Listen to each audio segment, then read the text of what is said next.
So very good morning, students. Welcome to IIT NEET Foundation or Focus C program by Krishnaveni Talent Schools and the Mastermind Schools. So once again, I welcome all the participant branches of class 6th students for today's session. As you all can see on the screen, or you are well aware, my subject is physics. We are in class 6th, our ongoing chapter, force and laws of motion. That is chapter number 3, force and laws of motion. And today we are at the session number 3. Means so far we completed 2 sessions, 2 classes to understand what is force. Right? What is force we discussed in the last 3 classes. So what is force? What are the effects of force? Various examples of force, different types of forces, right? All these things we discussed in the earlier classes, right? And remain second part, that is second part is very important, which is related to force only, that is laws of motion. Newton's laws of motion, you can call it as. So today's we discuss about the Newton's laws of motion. There are 3 laws are there, which explains about the cause of motion, that is force, completely connected with the force. What happens when force is applied? What happens when force is not applied? Right? So when you just recall, in last class we discussed about the various types of forces. Various types of forces like balanced force, unbalanced force, contact force and non-contact force. All the forces can be classified into either balanced or unbalanced or contact and non-contact forces. The force may be either muscular force, the force of muscle, magnetic force, electric force, frictional force, normal force, gravitational force, nuclear force. There are so many types of forces we come across in our day-to-day life as well as in our textbooks also. Okay. So these are the different types of forces. Some can be contact forces, some can be non-contact, some can be balanced, some can be unbalanced. Right? So that part we have done with the first part of the chapter.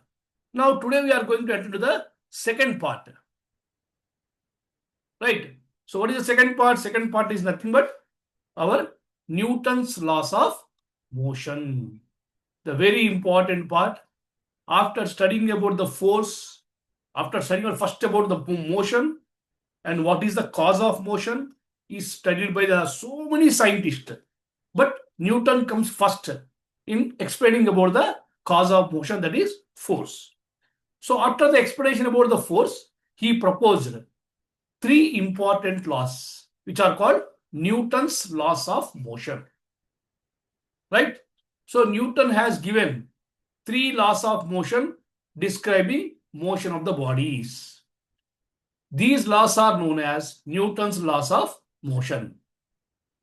So the Newton's laws of motion give precise definition of force and establish a relation between force applied and the on a body and state of motion. So all these laws use the relation between force and motion only. So when force is applied, body will move. When force is applied, body will not move. More force is applied, more motion will be there. Less force will be less. So like that, there is a complete, all the 3 laws are linked with the force and motion only. Okay. So it starts with the first law of motion. First law. So some of the bodies around us are at rest. That is, they are stationary, whereas other are in motion. Newton's first law describes the behavior of such bodies which are in state of rest or uniform motion in straight line. So first I discuss about only two types of bodies. One is at rest, one is uniform motion. Already we have seen what is uniform. Means going with the same speed. So what this first law says that according to Newton's first law of motion, a body at rest will remains at rest and bodies in motion will continue the motion straight line with uniform speed unless it is compelled by an external force. Suppose body at rest, it remains at rest until a force is applied. You keep your book on table today while going evening. Tomorrow morning when you come back to school, the book is there only. Then what we can say? The book is at rest because there is no force is applied. If somebody apply the force and take the book, it will go or it moves. But unless force is applied, a body is at rest only. Suppose you are riding the bicycle. You are riding with some speed. Straight line you are going. Unless you apply the force in the form of brakes, we cannot stop the cycle. Means a body continues to be in the state of rest or state of uniform motion until a force is applied. I am sitting here. If I want to move from here, what you have to do? I have to apply some force. I am at rest. To change from rest to motion, I need to apply force.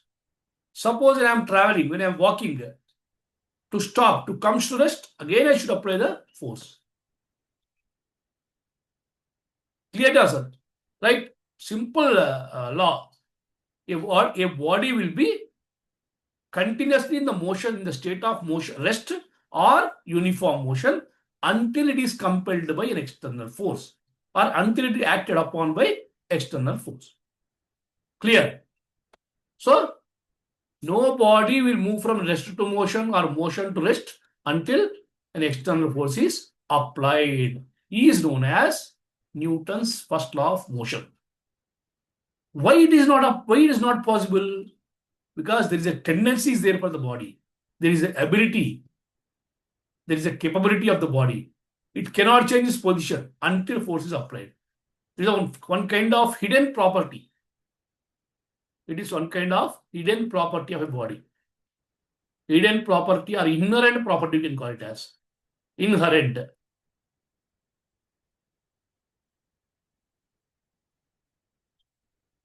So, a body which is at rest, it is having some property, inner property that it cannot move from its place until force is applied.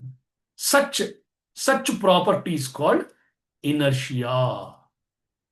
Very interesting word derived from the Newton's first law. That's why Newton's first law is also called as law of inertia. So inertia, what is inertia? Inertia is the property of the body. Property of the body or inherent property of the body by which it cannot change its position itself. It cannot change its position itself until an external force is applied. Every body is like that only. When a body is at rest, it is continued to be at rest only.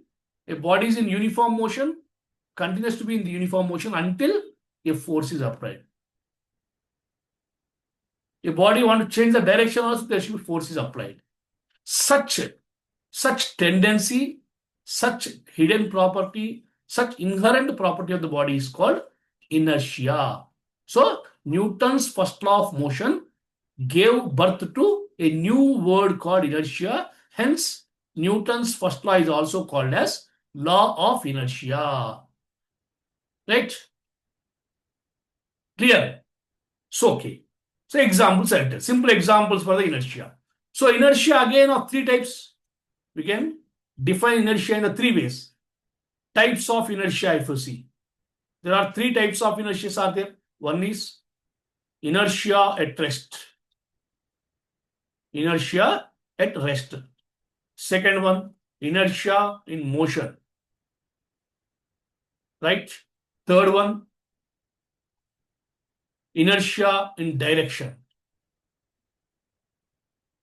So, direction. So, inertia can be inertia at rest. Means when a body is at rest, to move, to come into the motion, body should require force. When a body is moving, to come to rest, body should apply some force. So if you want the body change the direction, it can be, force can be applied. Simply one example, a common example. Suppose you are sitting in a bus or you are sitting in a school van. School van is at rest. Means stopped. You get into the bus, sat. So driver came and suddenly start the bus. When suddenly start the bus, we'll feel jerk backside. We'll feel backside jerk. Right? Correct or not? If not observed, you observe today evening. When you're going by your bus or your vehicle, whatever it may be, you can see this effect. That is, we'll feel some jerk, backward jerk. When a body comes from rest to motion suddenly starts, we feel the backward jerk. Right? Suppose bus is going with good speed. Suddenly speed breaker came or some other vehicle came. So your driver applied the brakes. Then you can move forward, jerk forward. Sometimes you may be injured also. Why? Because we are in motion along with the bus. To come to rest, we have to apply some force. But we don't know that the speed breaker will come or something happens. So we are not ready to apply the force, so we'll feel jerk. Sometimes we can stop ourselves by applying force. But jerk we can see. That is because of the inertia of motion. Suppose you want to change the direction. You are going straight road, two-wheeler or four-wheeler, or even bus also. Bus driver take the turn. What happened? We'll bend like this. Whichever side will take, will bend. Why? Because if you don't want to bend, you'll fall down. You are applying some force to change the direction. If not, your body cannot change itself because of inertia. So one example for all the three types of inertias. When the bus is at rest, when bus is in motion, or when bus is changing the direction. In all three cases, we can experience the inertia. Right? That is the reason why the first law of motion is called as law of inertia. What we can call? Law of inertia. See, there are so many examples or explanations are given. The tendency of the body to continue to be in the state of rest or uniform motion in a straight line, even when some external force acts on it, is called law inertia. So inertia is divided into inertia of rest first. Okay. So before going for this, let me show you one video on these laws. Then we'll move to the. So let's dive right in. First, we'll start with, well, Newton's first law of motion. This law states that an object at rest stays at rest, and an object in motion stays in motion with the same speed and direction unless acted on by an unbalanced force. Okay, let's unpack this a bit to see what it means. First, an object at rest stays at rest. This seems to make the most intuitive sense because, for example, if you have an apple just sitting at rest on a table, obviously it's just going to sit there until something happens to it. But wait, isn't there a force acting on the apple? Isn't the force of gravity pulling the apple downwards? So why isn't something happening with the apple? Well, the important thing to note is the phrase unbalanced force. Because although the force of gravity is acting on the apple, this force is completely balanced by the force of the table pushing back up on the apple, which keeps it at rest. However, if we were to get rid of the table and the apple were at rest above the ground, the force of gravity would no longer be balanced and it would fall to the ground as we would expect. Right. As for the second part, an object in motion stays in motion, if we were to have a rocket moving through space with absolutely no forces acting on it, it will keep going at the same speed and in the same direction forever and ever until some force starts to act on it. And although this law can be a mouthful, it can be summed up with one word: inertia, which is the tendency for an object at rest to stay at rest and an object in motion to stay in motion. That is ability or Alright, next we have Newton's second law. which states an object's acceleration is directly proportional to the net force acting on it and inversely proportional to the object's mass. So I know this one is... Okay, this is second law that we'll discuss next. Before that, we'll go for the explanation part, then we'll see that video of second law. Okay, so when you go for the types of inertia here, what we can see? Inertia at rest, first one. I told there are 3 types. So what inertia at rest is given. Some explanation is given here, some examples.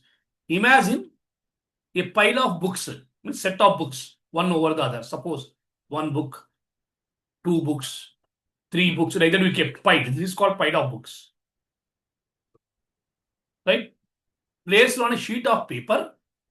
If the paper is suddenly pulled with jerk, the books are left behind because of the inertia of the force. Very simple. One more example you can do. Take one glass, right? Place one paper on that. Place one coin, right? You pull the paper. When you pull the paper, the coin will fall into the beaker or glass. Because it is at rest only. We are not applying any force on the coin. Only we are applying force on paper, so paper is moving. But coin will remain there itself, it into the vessel. Or same time here also. If you pull the paper here, books remains there only. One table you place on paper and place piles of books. Pull the paper. Right? When you are pulling the paper, when you pull the paper, what happened? Books remains there only. They won't fall anywhere. They won't move. Because we are not applying force on books. As we are not applying force on books, books remains there only. Only paper will come out. That is the first example given. Second, the passenger sitting in a bus, just now I told, fall backward when the bus suddenly starts. The reason is that when bus moves, the passengers, due to property of inertia at rest, are left behind and hence all backwards. Next, third one. When a carpet suddenly jerked, take the carpet and jerk it, shake it, jerked, the dust flies off. So because on the sudden movement, the carpet moves, but dust on account of the inertia of rest is left behind. When a branches of tree or with fruits are shaken, the fruits fall down. The reason is that branches are move suddenly. The fruits on account of the inertia are at rest are left behind and fall. See how many examples are given for the one point, that is inertia of rest. Okay. See diagram also given, colorful diagram.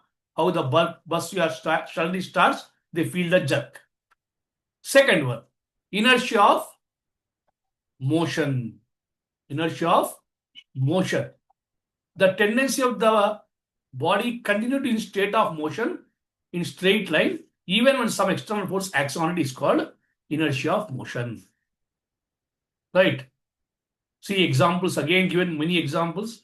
A rider falls forward when galloping horses stop suddenly. Suppose he came with great speed of horse riding, suddenly stops. So he will fall forward. When the horse stops, the rider on the account of inertia of motion continue moving and hence falls into the forward direction. A running boy falls in forward direction when tripped by a stone. So because the stone stops his foot, whereas rest of the body continue moving the forward. When you are hit by a stone, the stone is stopping only leg part, whereas remaining all parts are in the motion only, so you fall down. And hence the boy falls forward direction. Right. So when you see third one, before taking a long jump, a boy runs certain distance because of in doing so, he picks the inertia of the motion which helps him to taking the longer leap. Very important. You might have seen cricket also. When a bowler is bowling, he won't bowl directly from the crease. He will take from starter. Some distance he will run, then he bowl. Why? Because he want to overcome the inertia of rest to motion. So different bowlers will have different line and length or different distance they will run. While they are running before jumping, before bowling, before long jump, or before javelin throw, or before discus throw, they will run some distance because they want to come from rest to motion. They want to overcome their inertia. Right? That is a very important one. Again, same in the bus also. When bus suddenly stops from motion to stop, we can feel it far forward. That is the fourth example. These all comes under the inertia of motion. Now, third case, inertia of direction. Suppose I told when you want to change the direction also, you have to apply some force. Without applying the force, you cannot. I don't want to change the direction, which you fall down. Whenever you are taking turn, just you need to bend in that particular direction. Right? That is the given here. A stone tied to a string whirled. Right? The direction of motion in any instant is tangential direction. Any one, suppose if you cut the thread, it will go into the tangential direction. When the knife is sharpened by placing a rotating iron disc, you might have seen sharpening of knife, the person will come. So the fire will then fire, sparkles, will move in the tangential direction. Right? That is called because of the inertia of direction. Or when you are traveling by bus, when bus is taking turn also, you will bend either towards left side or right side because your body is at rest, need to change its direction, you need some force, that is called inertia of direction. Clear? So this is completely about the Newton's first law of motion. What? Newton's first law of motion, which states that a body is continues to be in the state of rest or uniform motion until an external force is applied or until it's compelled by an external force. Such tendency is known as inertia. Hence, Newton's first law of motion is also called as law of inertia. Called as law of inertia, where inertia is of three types. That is, inertia is nothing but inertia of rest, inertia of direction, and inertia of motion. Clear? We discussed and we given so many examples for the all three types of inertias. Now we'll enter into the Newton's second law. Okay, see. So before going for Newton's second law, we should know about the before that momentum. After knowing your momentum only, you can enter into second law and third laws. So momentum is denoted by P. P is equal to mass into velocity. The product of mass and velocity is called momentum. Right? See here. We know that a cricket ball is much heavier than tennis ball. Suppose we throw a cricket ball and tennis ball, both with same velocity, it will be found that more force is required to stop the cricket ball, which is more mass, and less force is required to stop the tennis ball with less mass. We conclude that force required to stop moving body is directly proportional to its mass. Right? This is the statement first. So cricket ball is there, tennis ball is there. When you throw both of them, as cricket ball is more mass, require more force to stop. Tennis ball is less, or plastic ball is very less, we can stop with the less force. That means the force required to stop the ball is directly proportional to its mass. Right? That is first part. First conclusion. If we throw two cricket balls, so two cricket balls are two same mass, different speed or velocities, it will be found that the more force is required to stop the cricket ball with moving with the higher velocity and less force is required with the lower velocity.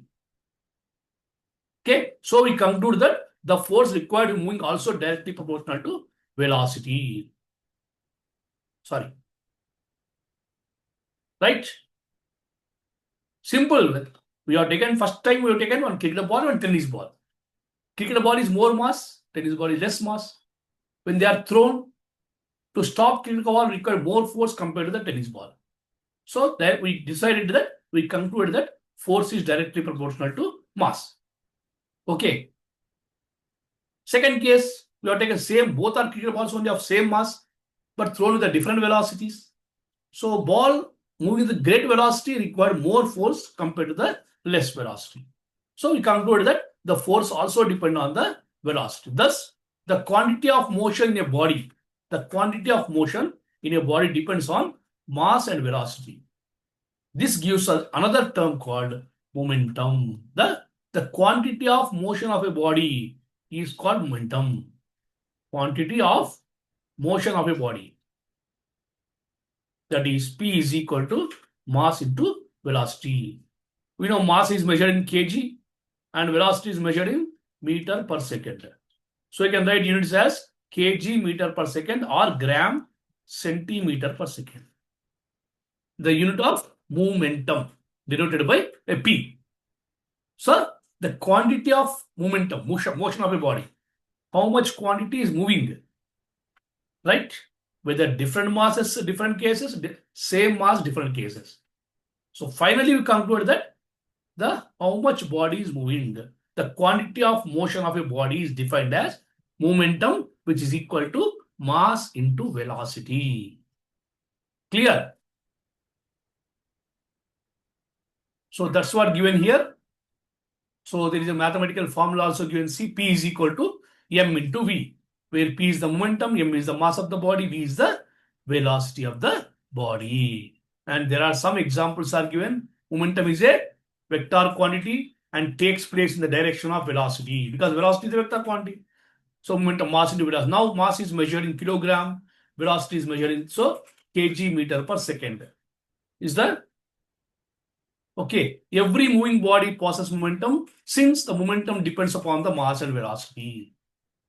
So many special cases are given here. If its mass is large or its velocity is large, if both mass and velocity are large. So momentum is when the momentum becomes large, whether mass is large or velocity is large or both are large, then automatically the momentum will increase. Clear? Right? So that was the momentum. So many examples. See, throw a cricket ball in a very is not very heavy, but when it is thrown with high velocity, it acquires a very large momentum and sometimes hurts the batter. You can see bouncer. Picture you see, he is bending like this. Why? Because to avoid that one. Because he is throwing with a great velocity, even though it is very small, not much heavy, but as throwing with the more velocity. Whether ball is coming with the 90 meter per second or 150 meter per second, there is a big difference. Okay. So great speed, it hurts great. On the other hand, a car or bus, okay, not running high speed, but because of the high mass, it has very high momentum. Lorry is there. Lorry is having high momentum when compared to the car. Car is having high momentum than the two-wheeler. Why? Because their mass are different. Suppose a heavy vehicle lorry is moving at a great speed, met with an accident. So as the momentum is more, because mass is more, speed is more. So momentum is 2 more. So definitely there is a big damage will happen. Okay. So that is the momentum, mass into velocity. So after knowing about that, you can go for the Newton's second law. Clear? So before going for this second law, because this is purely dependent on momentum only. That is, it's also called as law of momentum. Second law is also called as law of momentum. Right? Just let me show you the video on second law where we stopped.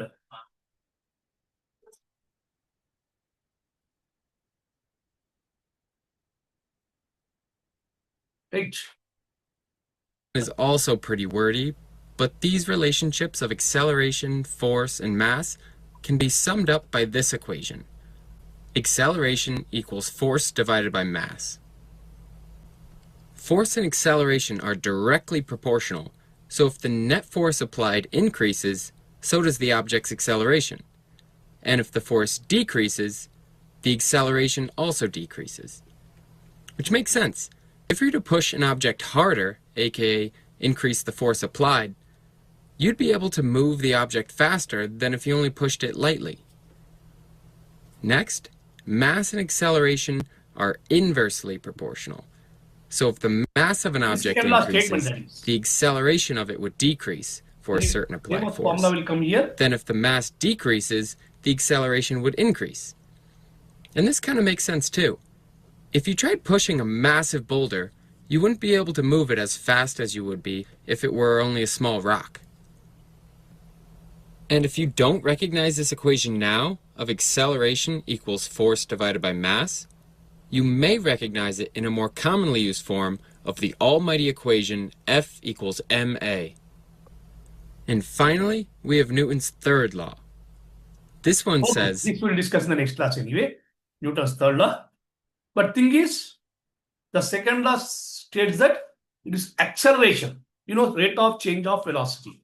Acceleration of the body is directly proportional to force and inversely proportional to mass. Greater the mass, lesser the acceleration. Correct? So greater the force, greater the acceleration. From that, we can get the equation F is equal to ma, the famous equation, or this also can be defined as the force acting on a body is directly proportional to changing momentum, or force is directly proportional to rate of change of momentum. Rate of change of momentum is how the momentum is changing from time to time. That we'll discuss in the next class in details about the Newton's second law. So today we completed the Newton's first law, followed by the introduction to the Newton's second law, that is momentum. We learn about the momentum and all, and what is the importance of the momentum and what is the Newton's second law, right? See, so very important you have done today. After recalling the force, so far we completed force, right? And examples of force. So many examples we have seen what force is applied. Types of forces, right? Types of forces. So in that again, two categories are there. Balanced, unbalanced is one classification. And second one is contact and non-contact. Then we studied about the Newton's first law of motion. Newton's first law, in which we completed about the, is also called law of inertia, and types of inertias we have seen. So then momentum, we discussed about the, what is the momentum? That is the quality, the quantity, how the body is in motion. To know about study about motion of the body is called momentum, which is mass into velocity. And this momentum is the connected to the Newton's second law. So just we introduced about the Newton's second law, which is also called as law of momentum, because Newton's second law states that the force is directly proportional to rate of change of momentum. Change in the momentum per unit time. So from this one you can get, because see, from this you can get the formula F is equal to ma. Famous formula in physics, or especially in the Newton's laws, right? So that's all for today. So next class will continue with the Newton's second law, followed by the Newton's third law, so that you can finish up this particular chapter, right? So go through all the levels, whatever the worksheets are there, complete the worksheets in notebook. If you have any query, you can ask your teacher, because we have provided the key for them. Not only the key, solutions also there. If you have any doubt in solutions, you can clarify with your teachers and maintain the notes separately. Go for the corrections, right? So that's all for today. Thank you, students. Have a wonderful day. Thank you.